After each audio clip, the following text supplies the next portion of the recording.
All right. Name me some drugs. Man. Bath salts. C2. Drugs. Yo mama. Yo mama. Ecstasy. Who's that heroin? 82. Spice. My name is Zach Lowe, and this is a presentation on why legalizing all drugs is the key to our survival.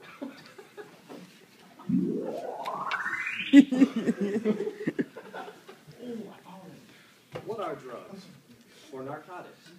Webster's dictionary defines drugs as anything that creates any substance that creates a state of euphoria, stupor, or coma when taken in large amounts and can cause addiction. Drugs and you. 1 in 5 Americans use drugs. 12.7 million Americans use drugs last month. 30 to 40 million use drugs every year. Now, is it true that 65% of teens are cooler than all of us? It is shown that 65% of teens start using drugs because it makes them feel cool. Gives them a state of, oh. Look at me, I'm illegal. Only reason they do it is because it's illegal. That's just wrong in my eyes.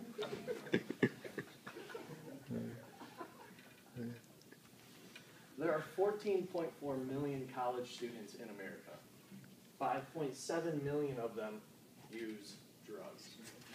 Now, what's the most common drug used by the college student? Marijuana. False. Adderall.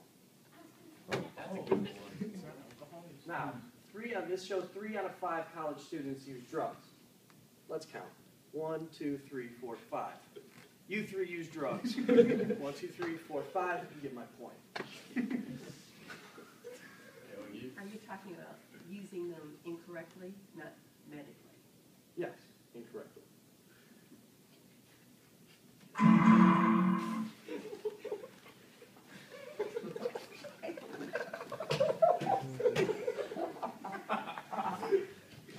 Now, what are the consequences of using drugs? You may not be able to get a job, you will be unable to join the military, you may fail to keep up with your college loans, you may face one of the biggest consequences of all, jail. The United States has clear, explicit drug abuse laws at a federal, state, and local levels. Just being around drugs can justify an arrest and conviction, even if you are using drugs and the drugs aren't yours. And depending on the laws in your area, even having drug paraphernalia can cause for an arrest. That's wrong. That's wrong. Just being around it, if you're not even using it, you've never used drugs. Your friend is in your room, and what? He starts shooting up heroin. You're in trouble. You get caught, now you're in jail. Now you can't get into the military.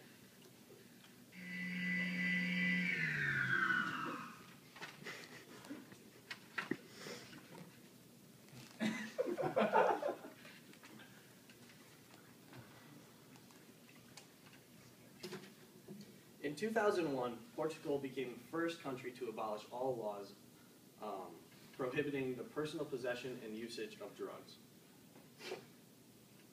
Portugal was in dire need of a change. They had the highest rate of HIV infections among those who injected a substance in all of the European Union. It is reported that between the years of 2001 and 2006, the rates of lifetime users of any illegal drug among 7th to 9th graders had dropped significantly from 14.1% to 10.6%. It is also reported that the drug use in older teens dropped significantly as well. It is shown that the lifetime usage of heroin among 16 to 18-year-olds fell from 2.5% down to 1.8%. This stat may not seem like a big drop, but for such a small population of 16 to 18-year-olds that actually do heroin, it's quite a jump. It is also shown that they saw a 17% drop in those who were infected by HIV, and statistics show that 10% of people over the age of 15 in Portugal use marijuana, when in the U.S. it is shown that 39.8% of people over the age of 15 use marijuana. Another astounding fact is that all deaths related to drugs after the decriminalization has been cut in half. And the number of people who are on methadone, the treatment for drug addiction, rose from 6,000 to almost 15,000.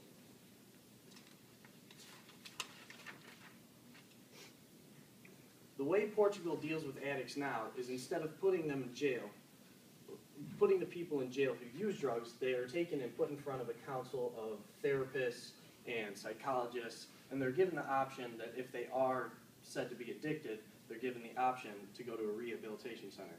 They can decline this, and there's no penalty. The citizens of Portugal said that legalizing drugs would only cause drug tourism. This is shown to be completely false. They did not see a spike in drug use at all when they first legalized the drugs. And they also did not see people coming in and out of the country just to use drugs. And it's a very Catholic nation, and they were very hesitant to legalize this due to the morals. Their morals just said, this is wrong. You can't just let someone do drugs. Why would you do that? Because when it shows, like I said earlier, people do it just to feel cool, they'll see it drop because it's no longer cool to just do drugs. It's not cool anymore. Got that.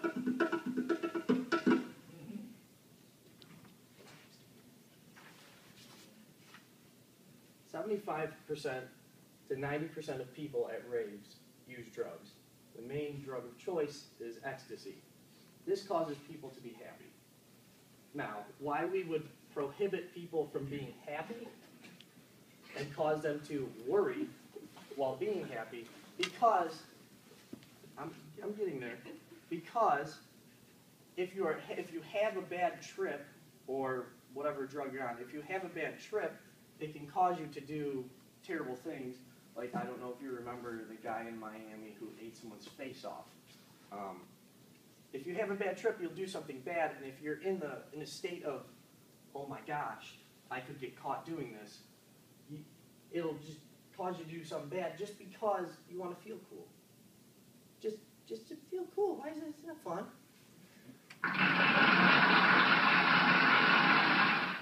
Now, to wrap things up, I believe it's time for a change. I believe we could put in place a system. If we put it in the right way, we could put in a system to legalize all drugs. And I know what you're thinking, oh, we could make it for people who are over 18 and that's it. No, don't do that. Because I have a statistic here that 25% of people under 18 smoke. All those people who are under 18 are going to do drugs, just like they do now. It's still illegal, and it'll still be cool. I know it's different, but in the end, I'm sure it can end up being good.